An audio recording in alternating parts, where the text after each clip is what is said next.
नमस्कार, मैं हूं आपके साथ प्रगति चतुर्वेदी और आप देख रहे हैं साधना प्लस बिहार झारखंड। खबरों की शुरुआत करेंगे, लेकिन उससे पहले नजर सुर्खियों पर। रिम्स को नया रूप देने की कवायद हुई शुरू। नए स्वरूप देकर बढ़ाई जाएगी बेड की क्षमता। 2500 बेड की क्षमता वाला होगा अस्पताल।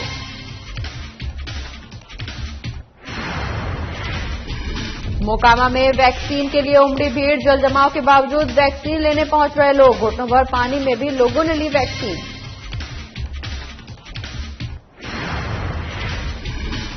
मोकामा में नेशनल हाईवे 80 मिनी झील में हुआ तब्दील। जल जमाव से कई गाड़ियां क्षतिग्रस्त। अभी तक नहीं मिली लोगों को राहत।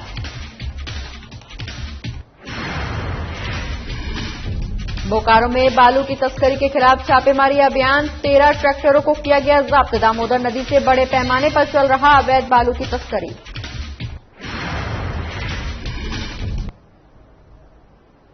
चलिए खबरों की शुरुआत करेंगे, जहां कोरोना संक्रमण के चलते अस्पतालों में बेड की कमी से हुई परेशानियों से सबक लेते हुए झारखंड सरकार ने स्वास्थ्य संबंधी आधारभूत संरचना को दुरुस्त करने का फैसला लिया है।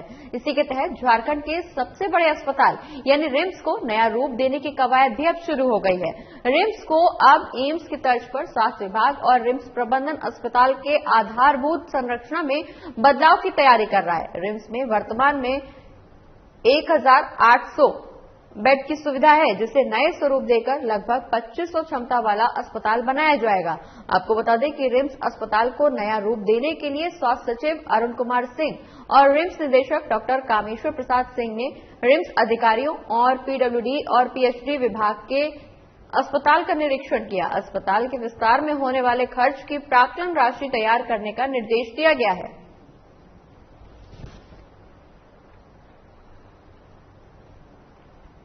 और इसी खबर पर ज्यादा जानकारी के लिए हमारे बिहार झारखंड के संपादक दीपक ओझा जी हमारे साथ जुड़ गए। दीपक जी, लगातार कोरोना के दौर में ऑक्सीजन की कमी को देखते हुए, बेड की कमी को देखते हुए कई लोगों ने अपनी जान गंवाई है, जहां स्वास्थ्य संबंधी सुविधाओं के अभाव में लोगों को अपनी जान गंवानी पड़ी है। बस अब इसी से सबक लेते हुए झारखंड सरकार ने नया फैसला लिया है कि रिम्स को अब 2500 क्षमता वाला बेड का अस्पताल बनाया जाएगा, जिसकी कवायद भी अब शुरू हो गई है। तैयारियां भी तेज कर दी गई हैं। बिल्कुल प्रगति, जिस तरह से भयावह स्थिति झारखंड में देखा है, यूं कहें पूरे देश में देखा है, उस स्थिति से जो मेडिकल क्राइसिस था उसको देखते हुए झारखंड सरकार ने मेडिकल इंफ्रास्ट्रक्चर को दुरुस्त करने का निर्णय लिया है।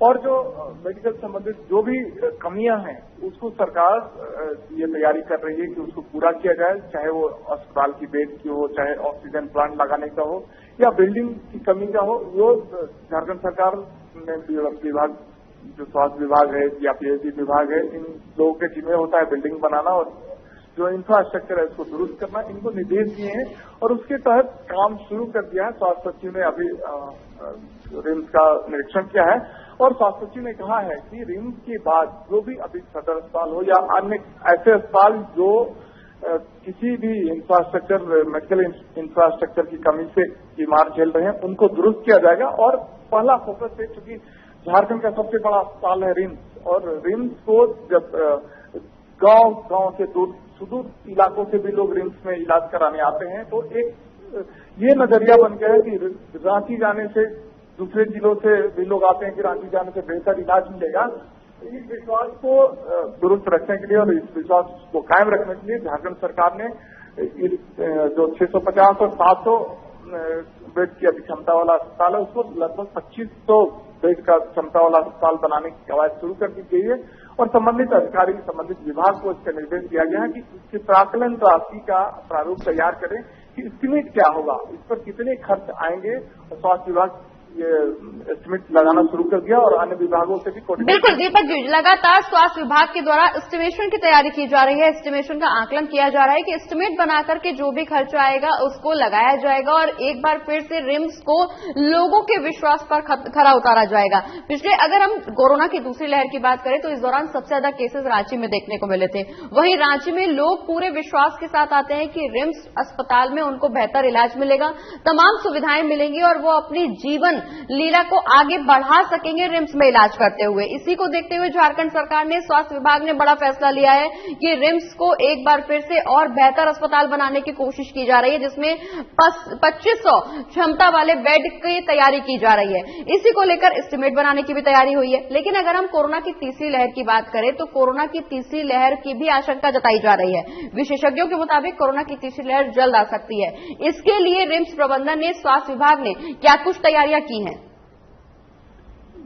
इसी तीसरी लहर को देखते हुए तैयारी की जा रही है प्रगति, और जो भी यहाँ रिम्स में कुल 33 विभाग हैं और 33 विभाग में जो भी इलाज होते हैं, अलग अलग रोग के इलाज होते हैं, साथ ही ट्रामा सेंटर है, पेइंग वार्ड है, सबको मिलाकर के थर्ड वेव की तैयारी की जा रही है। अलग अलग बेड लगाए जा रहे हैं। यहाँ तक कि बच्चों के जो पेट है तो बच्चों के लिए अलग भी अस्पताल शुरू किया जा चुका है, बेड लगाए जा चुके हैं, उसमें ऑक्सीजन की तैयारी की जा चुकी है। तो झारखंड सरकार पूरी तरह से थर्ड वेव को रोकने के लिए तैयार है और उससे यूं कहें कि थर्ड वेव से लड़ने के लिए तैयार है। मुख्यमंत्री ने कहा है और स्वास्थ्य विभाग ने भी इसकी पुष्टि की है कि थर्ड वेव से जो किड्स अफेक्टेड होंगे उनको यथाशीघ्र कैसे अस्पताल में इलाज संभव हो पाए उसकी पूरी तैयारी की गई है और इसमें कहीं कोई कोताही नहीं बरती जाए, और यदि किसी तरह की कोताही है तो उसको समय रहते दुरुस्त किया जा रहा है।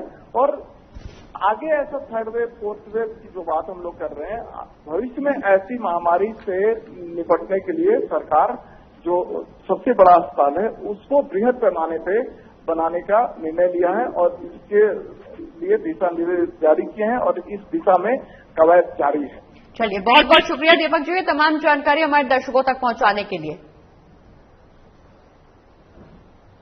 चलिए, खबरों में आगे बढ़ेंगे, लेकिन उससे पहले रुक करेंगे इस वक्त की बड़ी खबर का। रांची से इस वक्त की बड़ी खबर सामने आ रही है, जहां झारखंड मंत्रिपरिषद की बैठक आज है।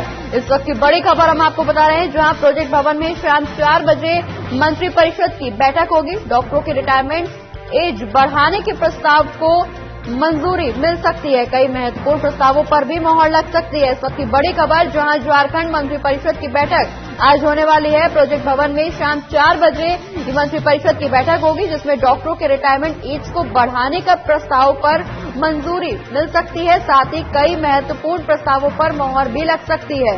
तो इस वक्त की बड़ी खबर, जहां डॉक्टरों के रिटायरमेंट एज बढ़ाने के प्रस्ताव को मंजूरी मिल सकती है इस मंत्रिपरिषद की बैठक में। साथ ही मंत्रिपरिषद की बैठक आज होने जा रही है। शाम 4 बजे प्रोजेक्ट भवन में मंत्रिपरिषद की बैठक होगी, जिसमें कई प्रस्तावों पर मोहर लग सकती है। और इसी खबर पर ज्यादा जानकारी के लिए हमारे वरिष्ठ संवाददाता नवीन शर्मा हमारे साथ जुड़ गए। नवीन, झारखंड मंत्रिपरिषद की बैठक आज शाम 4 बजे प्रोजेक्ट भवन में निर्धारित की गई है, जिसमें कई अहम फैसलों पर मोहर लग सकती है, कई महत्वपूर्ण प्रस्तावों पर मोहर लग सकती है।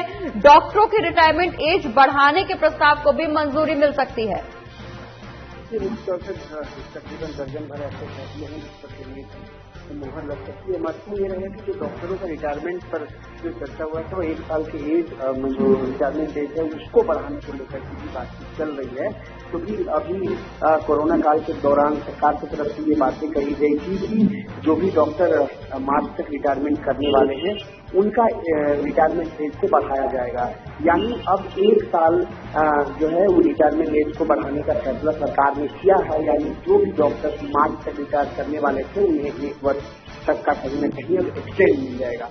तो निश्चित तौर पर चूंकि ये तीसरी लहर को भी ध्यान में रखते हुए ऐसा किया गया है, क्योंकि कोरोना का जो ये संक्रमण था दूसरा, उस संक्रमण में जिन डॉक्टरों ने इस पूरे संक्रमण से लोगों को बचाया और जिस तरीके से राज्य के स्वास्थ्य व्यवस्था के हालात से कहीं न कहीं उस हालात को काबू करने में बड़ा योगदान रहा, ऐसे में अनुभव भी एक बड़ा काम होता है।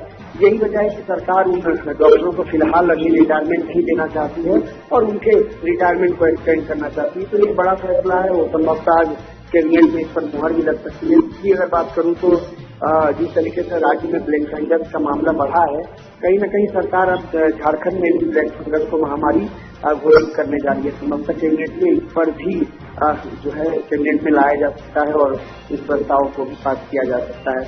इसके अलावा अगर बात करें तो हाल ही में मुख्यमंत्री दिल्ली दौरे पर थे, दरमियान कई चीजों पर केंद्रीय नेतृत्व से भी बातचीत हुई है और तो संभवतः उसको लेकर के कुछ ऐसे फैसले हैं जो कैबिनेट में प्रस्ताव लाए जा सकते हैं और उसके बाद उस पर मुहर लग सकती है। आर्थिक मामलों की बात करें तो जिस तरीके से लगातार पिछले 2-3 महीनों में कोरोना संक्रमण की वजह से राज्य को राजस्व का जो नुकसान हुआ है उसको लेकर के भी उसकी भरपाई और संबंधित आर्थिक गतिविधियों को लेकर के कई महत्वपूर्ण फैसले लिए जा सकते हैं। दूसरी लहर की बात करें तो लगातार इसका जिक्र हो रहा है कि कोरोना का संक्रमण जो बढ़ रहा है और तीसरा लहर शायद झारखंड में आ सकता है। कोरोना के साथ म्यूटेंट बिल्कुल नवीन, अगर हम पिछले काफी समय की बात करें तो कोरोना काल के दौरान राज्य सरकार ने कई महत्वपूर्ण फैसले लिए हैं, कई अहम फैसले लिए हैं। राज्य की जनता को ध्यान में रखते हुए ये फैसले लिए गए हैं। वहीं अब डॉक्टर्स की रिटायरमेंट एज को बढ़ाने के प्रस्ताव पर मंजूरी मिल सकती है। विचार विमर्श कर रही है सरकार, क्योंकि डॉक्टर्स ने नर्सिंग स्टाफ ने काफी अहम भूमिका निभाई है कोरोना काल के दौरान राज्य की जनता की जान बचाने के लिए। इस दौरान कई महत्वपूर्ण फैसले स्वास्थ्य विभाग की तरफ से भी लिए जा रहे हैं। क्या लगता है इस दौरान राज्य के स्वास्थ्य संबंधी विषयों पर भी कोई अहम फैसला लिया जा सकता है, जिससे आने वाली संभावना जो तीसरी लहर है उसको ध्यान में रखते हुए राज्य सरकार की क्या कुछ तैयारियां हैं, इन तैयारियों को लेकर भी कोई अहम फैसला लिया जा सकता है? कई फैसले सरकार ले सकती है, क्योंकि अभी जो सबसे महत्वपूर्ण विषय है वो है कोरोना संक्रमण की रफ्तार को रोकना और इससे लोगों को बचाना। तो कहीं न कहीं निश्चित तौर पर कैबिनेट में ये महत्वपूर्ण विषय रहेगा और इसको लेकर के कई प्रस्तावों पर मुहर लग सकती है। फिलहाल जान बचाने की बात है, सरकार इन महत्वपूर्ण चीजों पर जो है फैसला ले सकती है। इसके अलावा भी कई ऐसे प्रस्ताव हैं जिसको पास करना है। पिछली दफा कैबिनेट की बैठक जो है वो टाल दिया गया था क्योंकि मुख्यमंत्री दिल्ली प्रवास पर थे। क्योंकि अब तो निश्चित तौर पे आज का जो बैठक है उस पर लोगों की नजर है कहीं न कहीं कि किन महत्वपूर्ण प्रस्तावों पर मुहर लग सकती है।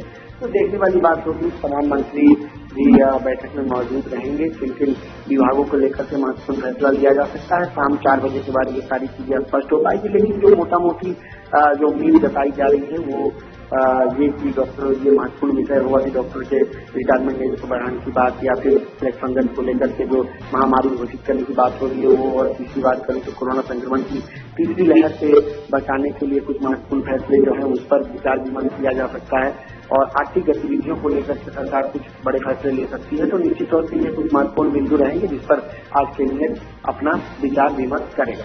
चलिए, बहुत बहुत शुक्रिया नवीन, ये तमाम जानकारी हमारे दर्शकों तक पहुंचाने के लिए। हम आगे भी आपसे अपडेट्स देते रहेंगे, लेकिन फिलहाल के लिए शुक्रिया।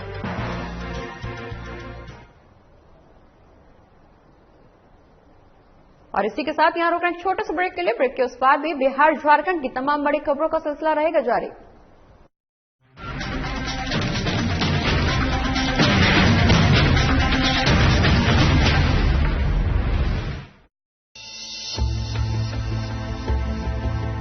रामकृष्ण मिशन अस्पताल रांची में सेवा का एक सर्वोत्तम संस्थान। 7 दशकों से रामकृष्ण मिशन सैनिटोरियम में सभी बीमारियों का आधुनिक पद्धति से सस्ते दर पर इलाज। अस्पताल में अनुभवी डॉक्टर और कुशल नर्सें रखेंगी आपका विशेष ख्याल। सभी आधुनिक चिकित्सीय उपकरणों से लैस 24/7 है सेवा में समर्पित। रामकृष्ण मिशन अस्पताल, खूंटी रोड, टूपुदाना, रांची, जिसका सेवा ही परम धर्म है।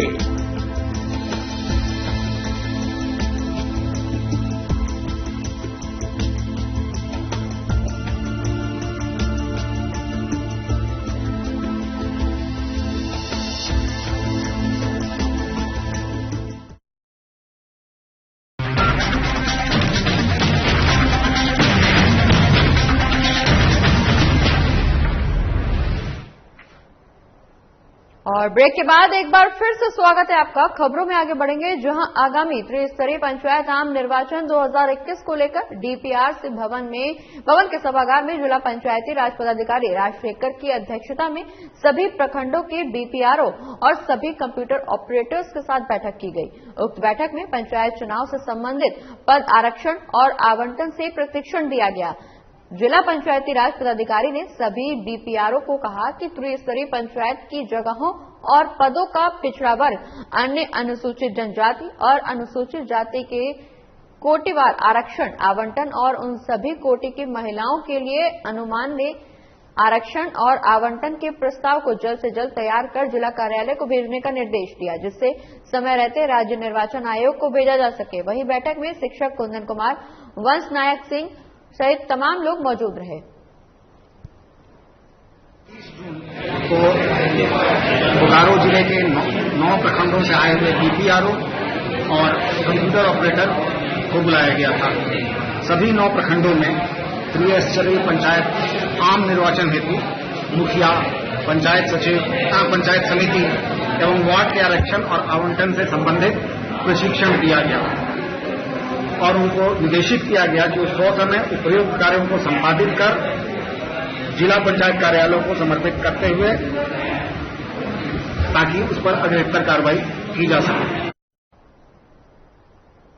बढ़ते आगे, जहां कोरोना वायरस के खिलाफ बिहार में वैक्सीनेशन अभियान काफी परवान चढ़ रहा है। हर तरफ वैक्सीन लेने के लिए भारी भीड़ उमड़ रही है। खासकर मोकामा और घोसवरी प्रखंड में जल जमाव के बावजूद कोरोना वॉरियर्स और आम लोगों में वैक्सीनेशन के लिए अहम सजगता देखी जा रही है। घुटनों भर पानी में घुसकर भी लोगों में वैक्सीनेशन के प्रति जज्बा सराहनीय माना जा रहा है। कोरोना वॉरियर्स ने भी हर बाधा को दरकिनार कर लोगों को टीकाकरण करवाने के लिए जमकर प्रेरित करने का जज्बा दिखाया। हर तरफ वैक्सीन के लिए टीका केंद्र पर लोगों का हुजूम उमड़ता हुआ दिखाई दिया। मोकामा और घोसवरी में आम लोगों ने भी वैक्सीन लेने के लिए कमर कस ली।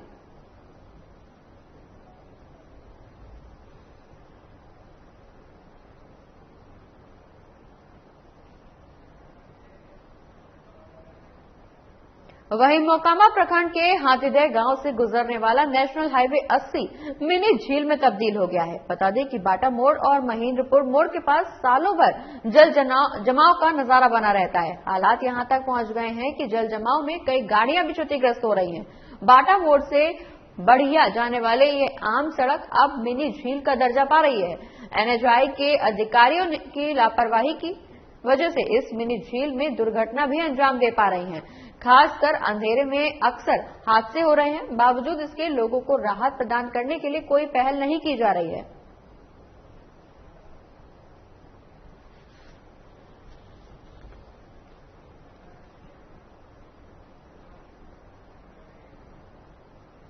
और अगली खबर जमशेदपुर से है, जहां पोटका विधायक संजीव सरदार ने गंगाडीह में कोल्ड स्टोरेज का शिलान्यास किया।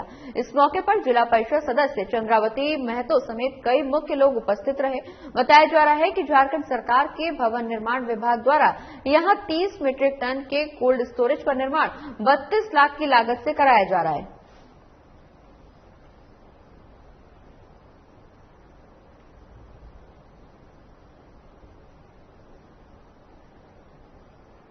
और बोकारो के बेरमो एसडीएम अनंत कुमार ने बोकारो जिले के जरीडीह थाना क्षेत्र के जैना मोड़ 4 लेन से अवैध बालू लोड लेकर गुजर रहे 13 ट्रैक्टरों को जब्त किया है। बता दें कि अनंत कुमार ने बालू की तस्करी के खिलाफ छापेमारी अभियान चलाया है। दामोदर नदी से बड़े पैमाने पर चल रहे अवैध बालू उठाव को लेकर पुलिस प्रशासन द्वारा छापेमारी अभियान चलाए जाते रहे हैं, लेकिन बावजूद इसके बालू तस्कर किसी न किसी तरह से अवैध बालू का उठाव कर ही ले जाते हैं।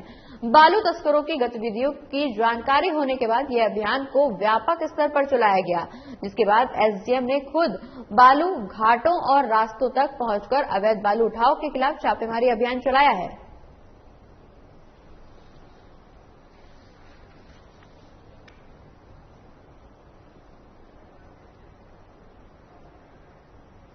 और गुमला जिले के रायडीह प्रखंड के उचडी गांव के 111 परिवार के लोग डर के साए में जी रहे हैं। ये गांव थंडरिंग जोन में है। हर साल बारिश के 3 महीने यहां के ग्रामीणों के लिए डर के वातावरण में जीने को मजबूर कर देते हैं। इस गांव में अक्सर वज्रपात की घटनाएं भी होती हैं। इसी के चलते गांव के करीब 111 परिवार हर समय जान का खतरे के साए में जीने के लिए मजबूर हैं। 2020 और 2021 के आंकड़ों को अगर देखें तो इस गांव में 50 से ज्यादा पशुओं की मौत वज्रपात की चपेट में आने से हुई है। एक सप्ताह पहले गांव की एक बच्ची भी वज्रपात से घायल हो गई थी। वहीं उचडी गांव जंगल से घिरा है, साथ ही ऊंचे पहाड़ के ठीक किनारे पर है। पहाड़ पर भी कई घर बसे हुए हैं, इसी कारण यहाँ वज्रपात ज्यादा होता है। कई बार तो घर में भी वज्रपात होता है। इस गांव के ग्रामीणों ने ये मांग की है कि इन लोगों की सुरक्षा के लिए जिला प्रशासन गांव में तड़िक चालक लगाए। गांव में 2 तड़िक चालक जरूरी हैं, जिससे ग्रामीणों और उनके पशुओं की जान बचाई जा सके। गाड़ी चालक लगना जरूरी है, क्योंकि हमारे गांव घर में काफी मवेशियों को जो है वज्रपात से नुकसान हुआ है। ये 2-4 व्यक्तियों का भी मतलब क्षतिग्रस्त हो गए हैं, हॉस्पिटलाइज हुए थे, उनका किसी प्रकार जो है अभी तो ठीक है, लेकिन तब बराबर मतलब गांव घर में अब कहीं घर में तो कहीं जो है बगल के बड़े बड़े पेड़ में गिर जाते हैं। उसके बाद में बहुतों को ऐसा भय हो गया है, 3-4-5 महीना तो वैसा मतलब जो है बराबर मतलब हम लोग भयभीत रहते हैं। मैं हम लोग के लिए गर्जन से 3 महीना हम लोग भय में रहते हैं। कितना गांव में मतलब गर्जन चलते घर सब में मतलब ये गिर गए हैं। फिर पशु गांव में 50-60 से अधिक ही मतलब उसका नुकसान हो गया है। अभी मतलब अभी झटका मार दिया था, लेकिन अभी सुरक्षित है।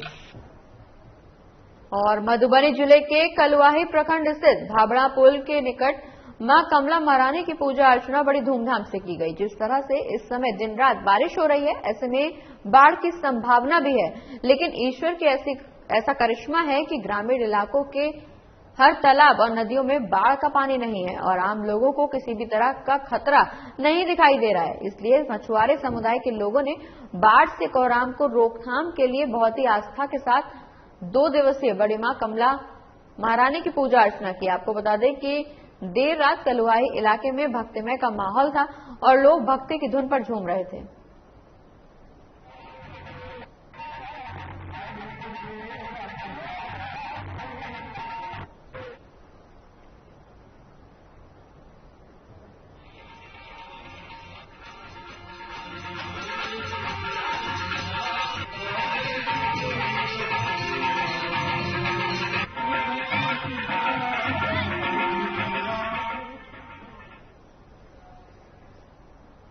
बढ़ते आगे, जहां लगातार हो रही बारिश की वजह से उत्तर बिहार में बाढ़ का दायरा लगातार बढ़ता जा रहा है। कई नदियां लगातार खतरे के निशान के ऊपर बह रही हैं, लेकिन अब गंगा नदी भी उफान पर पहुंच गई है। पटना में गंगा का जलस्तर खतरनाक तरह से बढ़ रहा है। बक्सर से लेकर कहलगांव तक गंगा के जलस्तर में लगातार इजाफा हो रहा है। पिछले 24 घंटे के दौरान पटना में गंगा नदी 2.67 मीटर ऊपर चढ़ी है। पटना में गंगा नदी के जलस्तर का जायजा लिया हमारे वरिष्ठ संवाददाता अभिषेक सिंह ने।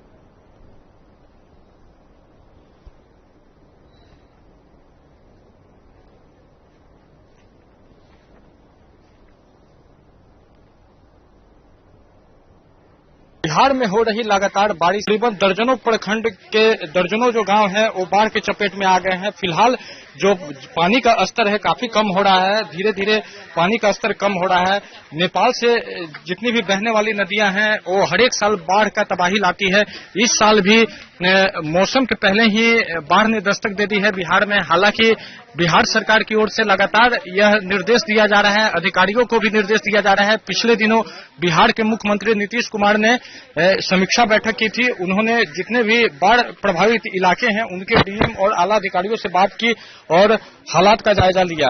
हालांकि अभी 3 जिलों में बाढ़ का खतरा बना हुआ है। फिलहाल अभी प्रशासन की ओर से भी व्यवस्था की गई है। अब देखना होगा कि आने वाले दिन में जो बाढ़ जो है बिहार में कितना व्यापक रूप दिखाता है। फिलहाल पटना गंगा नदी की ये तस्वीर है जहां पे गंगा नदी का जलस्तर लगातार बढ़ रहा है। पटना से साधना न्यूज के लिए अभिषेक सिंह। बढ़ते आगे, जहां पूरी दुनिया ने 7वां अंतर्राष्ट्रीय दिवस योग दिवस बड़ी धूमधाम से मनाया, वहीं भारत में भी लोगों ने योग दिवस में बढ़ चढ़ कर हिस्सा लिया। साथ ही इस दौरान कई नेताओं ने भी योगाभ्यास किया। बता दें कि इस दौरान पीएम मोदी ने भी एम योगा ऐप लॉन्च किया, जिससे लोग अलग अलग भाषाओं में योग को समझ सकते हैं, सीख सकते हैं। हम आपको झारखंड की कुछ तस्वीरें दिखा रहे हैं जहां योग दिवस मनाया गया। ये तस्वीरें हैं गुमला, हजारीबाग, साहिबगंज, बोकारो और दुमका की। देखिए ये तस्वीरें।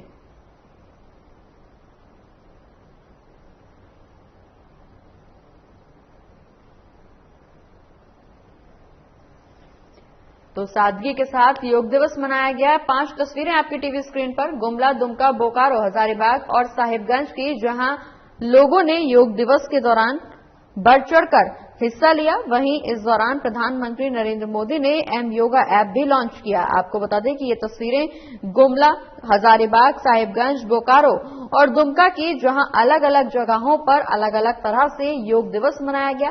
सादगी के साथ सोशल डिस्टेंसिंग का पालन करते हुए करो योग रहो निरोग का नारा दिया गया।